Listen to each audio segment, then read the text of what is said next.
Actually, before we start, I just want to say, if any of you follow me on Goodreads, I'll leave the link in the, below. Please add me on there, because I am going to try and use that a little bit more, and I'm going to try and use social media a little bit more, but yes. And I did originally set my Goodreads challenge to 12, but I'm really loving the book that I'm reading at the minute, so I'm thinking I might get through that like really quickly and then sort of up it as I go along kind of thing. So yes, this is my 15 books for 2015. Hi everyone, it's Rebecca from Crafts and Reads here. It is the 5th of January 2015 and I have a confession. I have a new laptop, which means that I can vlog again and I can post videos about books and reviews and yada yada yada yada yada yada. So basically, I'm here to show you my 2015 TBR, and my aim is to read 15 books in 2015, which doesn't sound like a lot, but considering I only read like 3 books last year, shame on me. But now, oh oopsie, sorry ceiling. Number 1, Endgame, The Calling, and this is by James Frey and Nils Johnson Shelton. This one was part of my first buys of 2015. It was the first book I picked up in 2015 in a shop, and this cover is absolutely beautiful. It came out in 2014, towards the end of 2014, I think it was December. The end of the world is coming, play now or we all lose. After I picked this up, I read the reviews on Goodreads, and a lot of people didn't seem to like it. And a lot of people going, hey, it's like the Hunger Games, it's like the Hunger Games, meh, meh, meh. But it's not like the Hunger Games, it really is not. Just because one series that has a massive fandom has 12 candidates that basically fight to the death doesn't mean another author can't come along and think, oh, that's a good idea, let me just change it up a little bit and make it my own. Because that's what authors do. Like, you know, Harry Potter wasn't the first book about witches and wizards. You know, the Maze Runner, they all fight and all that kind of stuff-ish. But yes, it isn't the first and it won't be the last fandom or book series that has like 12 people kind of thing. Well actually, if you're going to be picky, The Hunger Games technically has 24 people that fight to the death. But anyway, this is about 12 bloodlines. They are the original bloodlines of the world. The end game is coming when humanity can't look after the earth anymore and doesn't realise it, such as overpopulation or pollution or something like that, and then something happens that signifies the end game coming. And it follows, at the minute I'm up to page 85, and it follows 4 or 5 of the players so far, one of them more so than the rest, and I'm kind of liking that character a lot. I'm loving Sarah Alapay, to be honest. Christopher, her boyfriend, decides he wants to come along for the ride. She puts her foot down and says no, because you'll just get yourself killed. I could kill you within within a second kind of thing. But anyway, yeah, I'm loving this so far. It's nothing like The Hunger Games. I would really recommend people pick it up if they want to read. Plus, it's half price on Waterstones at the minute, so that's why I got it. Woohoo! And the second book is a book I'm also reading at the minute, which is a really bad idea, but it's Between Shades of Grey, and I'm about just under half, I would say, just under halfway through it. I got this from Megan Olivier when she was doing her book selling and clearing out and things, and I am loving it. And I really shouldn't say that, because it's family accounts and memories from Stalin and his nastiness. So I really shouldn't be liking it, but it is such a good read, and I couldn't put it down, and then Christmas came and then I bought a new book. So I really need to get back into it again. So the third read is another war book. Yes, there is a theme so far, war and fighting. But this one was also half price, and I've seen a lot of people say, oh, this is a really good read, go check it out. But it's All the Light We Cannot See by Anthony Doerr. I've seen a lot of people talk about it. But come on, look at the cover. The cover's just beautiful. I mean, I love cities and everything, but on a cover, it's so pretty. Look at it, look at it, look at it, look at it, look at it. And this one is about the daughter of a locksmith and she's actually blind, and they live in Paris. And her father built her a mini Paris for her to feel around and sort of get her bearings around, so she knows her way home when she comes home. But then the Nazis invade and they flee carrying what is known as a dangerous secret. I mean, it is a bit of a beast of a book. Well, it's not really a beast, but, you know, it is a bit of a chunky hunky. So I would recommend picking it up if you have the time to pick it up. This is going to be my third read of 2015, hopefully. So hopefully by like Easter it'll be done and I'll be like posting reviews for you guys. So keep a lookout for that one as well. The fourth one. Right. This one I've heard so much about just everywhere. Not just on BookTube and on blogs and Instagram and Twitter and such, but on TV as well and in magazines. And it is The Miniaturist by Jessie Burton. It wasn't on sale, but, you know, the cover drew me in again, and it's one of those books that I really want to know what all the fuss is about and what all the hype is about. Really want to read it. Plus, it's blue page ends, and it's just like blue page ends, and page ends are awesome. So yes, I'm looking forward to checking it out. Now, I posted a film review of The Maze Runner without actually reading the book. So that is also on my list of 2015 TBR. So yes, don't really need to explain that one, do I? My camera cut off.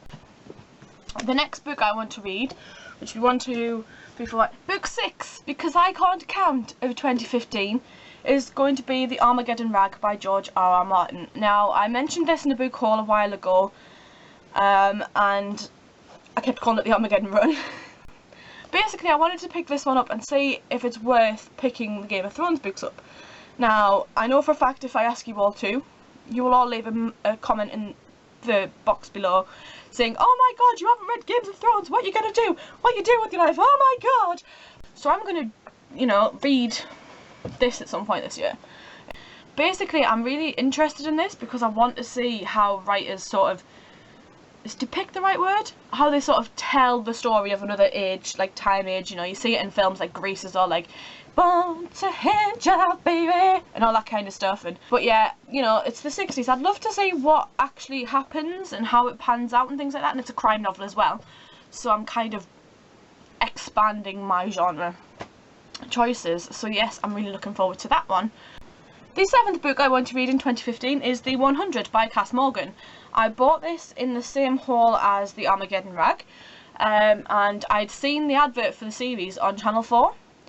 It just sounds really interesting, and it sounds kind of dystopian, if that's the right word. So I'm really looking forward to reading this one too. Plus it's quite short. It's another short one, so it might be a quicker read than I anticipate.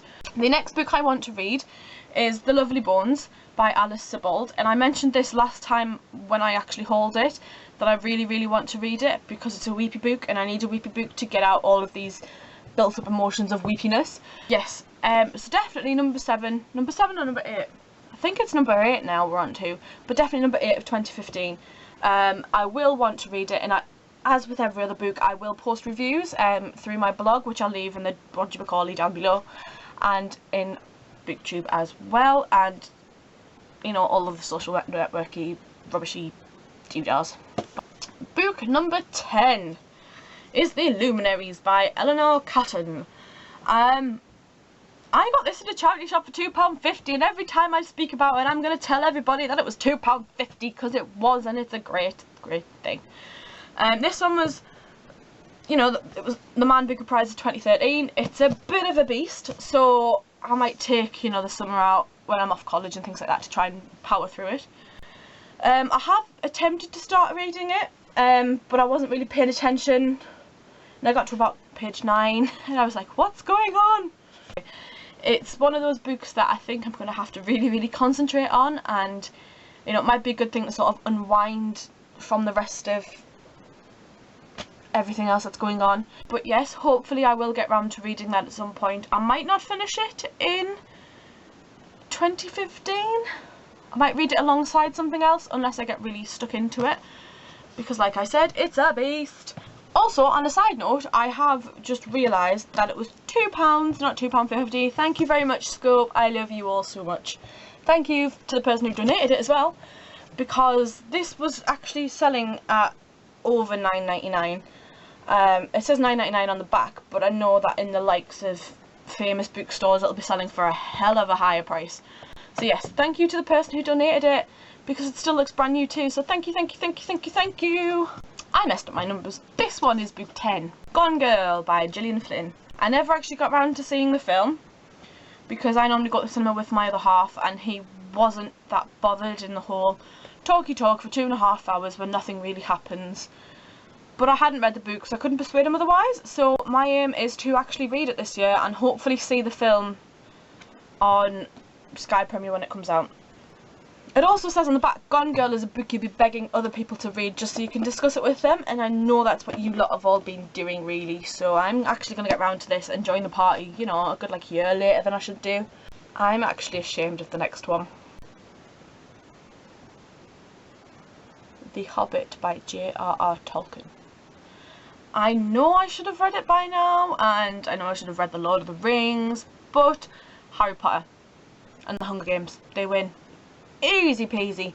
So I've just sort of had this one as a back burner for now. It's part of a lovely set that my grandparents got me when I was younger, and I tried to read The Hobbit and didn't really understand it, so I kind of left it, you know, for a good like 10-11 years maybe. But yes, it even has a really bad bookmark of where I got up to, which was page 31. I've seen the trilogy for The Hobbit. In the first one I kind of fell asleep, but I felt bad, so I rewatched it, loved it, and then watched the second one, loved that even more because the first one was a little bit more boring for me. It was all talky talk, and then there was the dragon in the second one, and then in the third one was a bit of a letdown actually, because there was a lot of, I know it's a big war, but there was a lot of mention of the word war. And for like nearly 3 hours, all you hear is war, war, war, war, war, war, war, war, fight, war, war, death. And you're just like, oh my god, shut up, we get the point, it's a war, it's the battle of the 5 armies. But anyway, I love the films nonetheless. So I'm aiming to read this and then probably move on to Lord of the Rings, because I started watching those because I hadn't seen those either or read them. Silly camera cutting me off. Anyway. Basically, I really want to read it because I saw Schindler's List and I cried like a baby. I really want to get around to it because it's a quick read, and I do want to get down to the nitty-gritty of it all, so I'm really looking forward to that one. That completes my physical copies of reads that I haven't read that I want to read in 2015. I'm going to move on to the ebooks in a second, but I definitely do want to reread Mockingjay before it comes out and before part 2 comes out, because I felt that it was a good point where they left the film, and I want to bring myself to I want to come to terms with what actually happens at the end. And if you don't know what happens at the end and you've seen the first 2 films, read Mockingjay.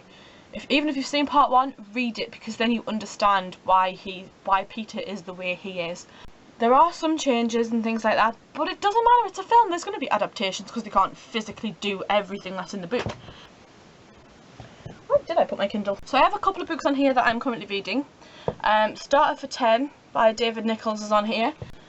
Oh, The Enchanted Orchards by Kristen Maddock, I think it is. I also want to possibly read War of the Worlds. I know it's a beastie of a book, but when it's on my ebook, when it's on my Kindle, if I'm taking my Kindle to work and into college and things like that, when I'm travelling, I could read it pretty quick, I would hope. So yes, that is 1, 2, 3, 4, 5, 6, 7, 8, 9, 10, 11, 12, 13, 14, 16 books to read for 2015, which is more than I said at the start, and it's more than my Goodreads, but hey, things change. And so yes, thank you for watching, and to everyone who's subscribed, who's viewed, who's liked, who's commented, thank you so much. I'm hoping to be more active in the future, hopefully, and I will be blogging. I'll leave all the relatable links down below. What are your reads for 2015? Is there anything you'd recommend? What do you think about my list? Is there anything you think I should read before something else? I mean, I'm going to read Endgame and then I'm going to finish Between Shades of Grey, but is there anything else that I've mentioned today that you think I should read, or I should move higher up in the list? Please let me know down below, and I'll see you all soon, hopefully with a review of Endgame. Bye!